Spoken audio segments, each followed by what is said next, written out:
Hey guys, how's it going? We just thought that we haven't done a newsletter for a while, and there's reasons why. We wanted to talk to you, say hi. How's it going? Hi, how's it going? You cannot tell me, but I assume you said, I'm fine, like everyone does. I'm okay. Yeah, something like that. You know what? It's going. It's going. Or hopefully you said, it's amazing. God is so awesome and life is great. There's like 3 I want to people hear that said that one. maybe. I want to hear that one though. Tell me all of your things. Okay, you can say that in the comments. You can say that. But yeah, we just wanted to update you guys on our lives now that it's been a little bit over a year. It's been like a year and a month and a half maybe since we've moved to the States. So yeah, we just wanted to tell you guys what's going on, why haven't you heard from us as much before. I feel like we used to be really good at social media and like explaining stuff and taking pictures in the village and stuff like that. And now, like, we acknowledge we're not oblivious to this. We acknowledge that we haven't posted as many pictures, and there's reasons why. So we moved to the States November 5th, 2024. 24. Yeah. Whoa, that's Yeah. crazy. Yeah, so there's now 2 numbers to go to. Oh my goodness, that's crazy. Yeah, but we moved, and it's very different coming to visit than living here. Obviously, like that's not a shocking statement, but in practice it is.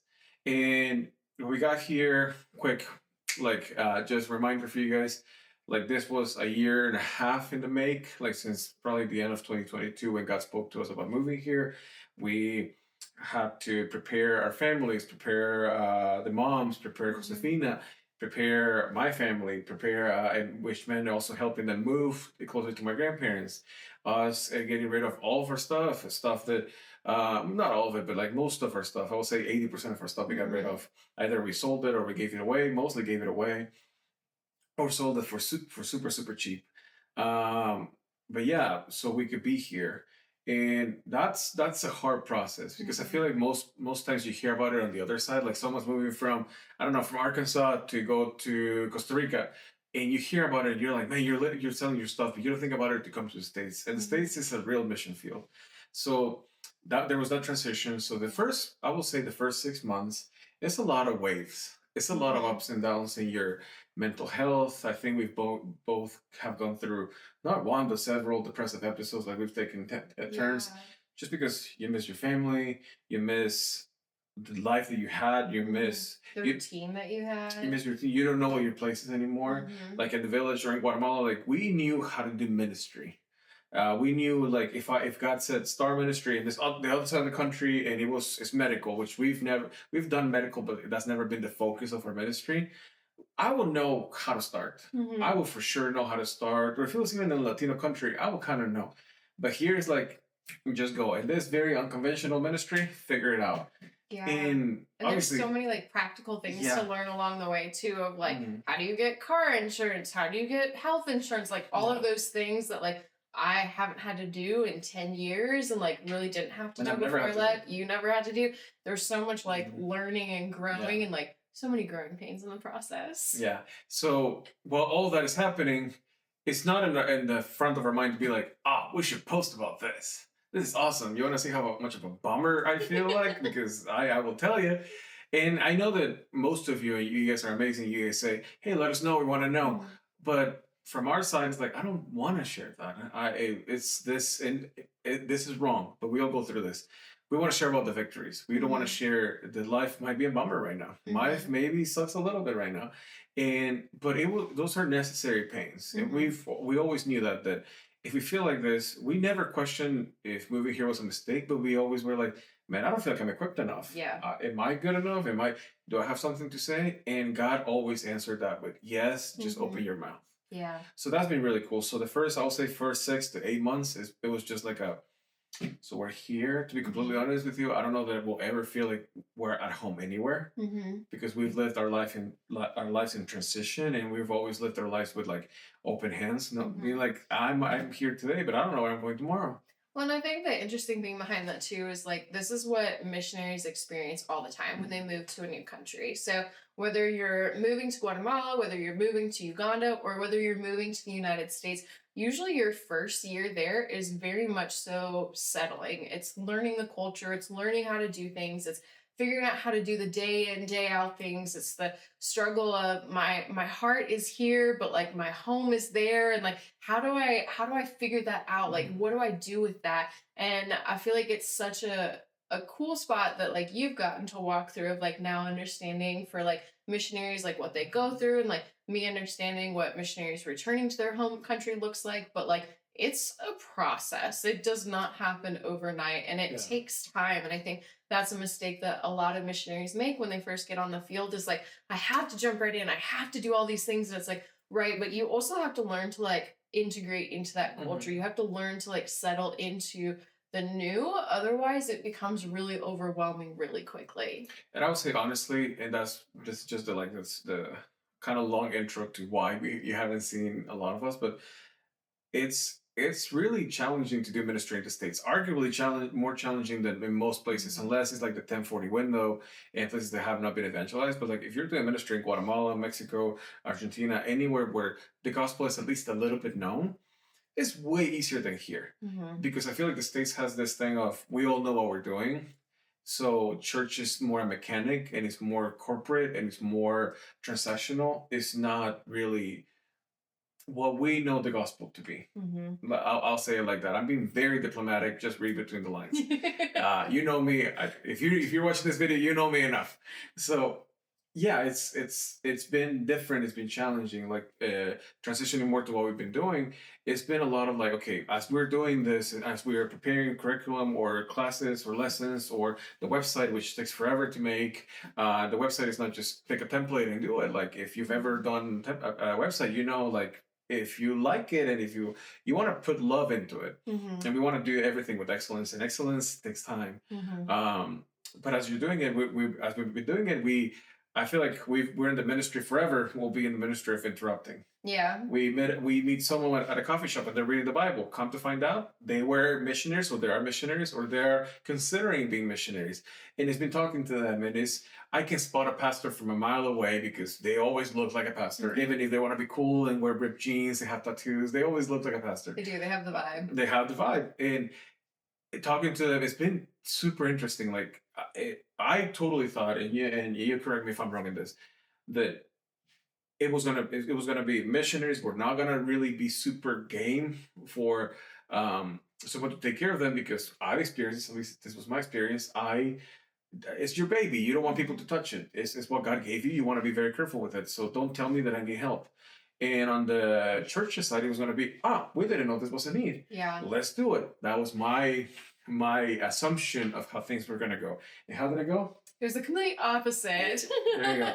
Yeah, missionaries were totally on the, I need this. So please help me. Missionaries were like, you just put into words what I'm going through. Yeah. And on the church's side is this rehearsed answer of, I think we're doing great. I think we're killing it with our missionary program. And I know for a fact you're not. So it's fine. It's been challenging, honestly, to not grow bitterness towards American church or towards corporate church. Praise God, we haven't. But there's been moments where the temptation is there of like, do we even talk to any of them? Is this worth it? And honestly, the very human question, are they worth our time? Which the answer to anyone in any ministries, everyone is worth your time. But we're human. So we think those things. So it's been fun. And now I feel like 2025, we thought it was more so about like, let's meet churches so they can get on board with this. In 2026, we've learned, no, let's focus on missionaries, because it's not about what's easier, what's going to be like the quickest thing to get. Is who's this ministry for? And first and foremost, obviously, this ministry is for God and it's for the gospel, but this ministry is for missionaries. Yeah. It's for people. Our sticker says, one of our stickers say, caring for those who care in Jesus' name. So. Yeah, you should say something. I'm talking too much. Yeah, so we were talking about this the other day. I feel like the theme for 2025 is truly like the invitation to the banquet. And so what I like to think of this as is if you're thinking about a huge banquet that you want to throw, you don't just say, hey, come to the banquet, and then everybody shows up and it's there and it's happening and it's like ready to go. No, like there's a season of preparation for that. You're figuring out who to invite, you're creating the invitations, you have to pick the date, you have to pick the location, all those kind of things. And then once you get that set up, it's like, okay, now we need to look at the menu. Yeah. What do we want to serve? And then what allergies do our people have? How do we take that into consideration? Okay, great. So now we need to figure out what our shopping list is. We need to go shopping for it. We need to meal prep. We need to figure out what's going on the table, who's setting the table. All of these things have to happen before the banquet can take place. And so I really feel like Mhm. 2025 was the time of we're setting up the banquet for 2026, the banquet to happen. And that to me is really, really exciting Mhm. because though we haven't been as present online, it doesn't mean that things haven't been happening. It's been all this behind the scenes stuff of, writing curriculum. It's been Mhm. working on the website. It's been connecting with missionaries. It's been expanding our reach because, like we've always said, the longer you're in Guatemala, like the smaller and smaller your pocket of people kind of got. Of like, we weren't meeting a lot of necessarily like new people to connect with. We were meeting people in country to connect with. For that reason, that was really great. But like external, like let's figure out, who are our people and stuff. We needed time to like build those connections. Yeah. And so as we're moving forward in 2026, like I'm really excited because we have three missionaries in our program with a couple other missionaries that are like more sporadic, reaching out to and like connecting with. We have a couple pastors that are already set up to help us with some of our trainings and stuff Mhm. like that. And Yeah. like that's just like the beginning of this year. Like there's so Yeah. much more to this year to take place. And like I am seriously so pumped because I know that as God has brought us in already missionaries that we had never met before that we just kind of like randomly connected with, or like they reached out to us by Yeah. finding our website. Like it's been cool to see how many missionaries the Lord has already Mhm. brought. Like I think we've connected with a good 10 to 15 missionaries this year without trying. Like it wasn't this like we have to go find Yeah. missionaries. Yeah. It was every time like God brought us It was those a divine missionaries. appointment. Yeah, and like I love that in the moments of like we're not even pushing for this thing to Mhm. happen, and yet God is making this happen. And so I'm just really excited because like every missionary we've talked to, they're like, yes, this is what I need. Or like we got an email from one girl that she's like, I'm desperate. Like nobody Yeah. understands me. Nobody gets what I'm going through. And it seems like this is what you guys do. So please let me know if we can Yeah. call and Yeah. talk. And like we did. And it was just this awesome time of like, hey, I get you. Like we Mhm. understand you. We know what you're going through. Like let's keep talking. Let's walk this thing out together Mhm. because you don't have to do it on your own. Yeah. And like Ash was saying a little, like a minute ago, we're trying to set the table so it's excellent. And we understand that done is better than perfect. But if you know us, especially if you know Ange, and she's like Monica, she's the excellent host. We will never host a mediocre dinner. Mm-hmm. We never want to do that. And again, I understand done is better than perfect, but mediocre is not the same as done. Mediocre is you didn't even try. Mm-hmm. And we're not trying not to try, if that makes sense. You understand what I mean? But yeah, so we're trying to set the table. So maybe we're not reaching perfection and we'll never reach perfection, but we are reaching excellence and we are very good with Mm-hmm. that. So thank you so much for being a part of the team, whether Yeah. you're in prayer, in relationship, in finances.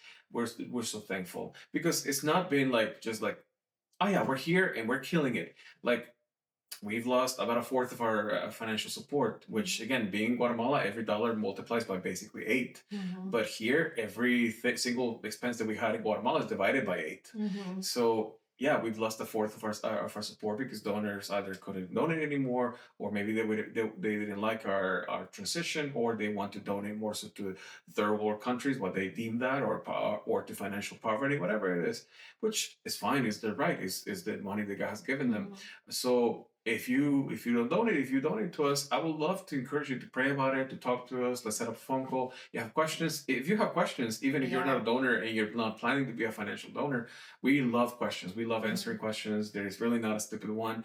And if there is, I'll just laugh about it and keep going. So we're so appreciative of just you watching Yeah. this and who you are to us, and also the way you see us and who we are to you, because we Mm-hmm. appreciate that. So moving forward in 2026, we are starting to create videos, or we are Mm-hmm. understanding more and more and accepting, because there's a lot of imposter syndrome in this, that you don't feel like you're good enough, like you don't Mm-hmm. feel like you're worth listening to on a phone. I think just being on a screen is super overwhelming. Like Yeah. watching, we all watch all day, but to be the one who's being watched is super overwhelming. So I feel like finally in the last few months we got over that. So Mm-hmm. we're understanding, or I should say, finally accepting that our calling is not just to love a missionaries, but it's also to be to content create, to create Mm-hmm. content, and to be an influencer. Although that word is super icky and sometimes I don't like it, but literally the word is to influence. Yeah. And that's literally what we're trying to do. We're trying to Mm-hmm. influence the culture, the Christian culture especially. So we're going to be creating content not only for this is VIDA, we're already creating content individually, obviously Yeah. as a family, but we each have our own tone and our own personalities. So I'm leaving all those links below. So thank you so much for watching. I Yeah. know that this is a super packed newsletter, but we're hoping to do this once more. So you know what we're doing. So you remember who we are. You keep in Hmm. mind who we are, what God is doing, and so you can be praying for us. So again, thank you so much for being a part Yeah. of this. Thank you so much for watching and taking the time. And yeah, thank you so much. And feel free to share this with friends, Hmm. with people, because we need more partners for sure. We're looking for more Absolutely. partners. And before I forget, we're going to two churches. I think you briefly mentioned it in Hmm. February. So they're going to be our pilot program. Yeah. Hopefully at least one, but hopefully two. And we'll be sharing pictures and video about how that went. We'll get feedback from them so we can keep improving the program. Hmm. And we're so happy to partner with those churches, and hopefully that's the snowball that never stops. Yeah. So Amen. thank you guys for watching. God bless you, and see you later. Bye.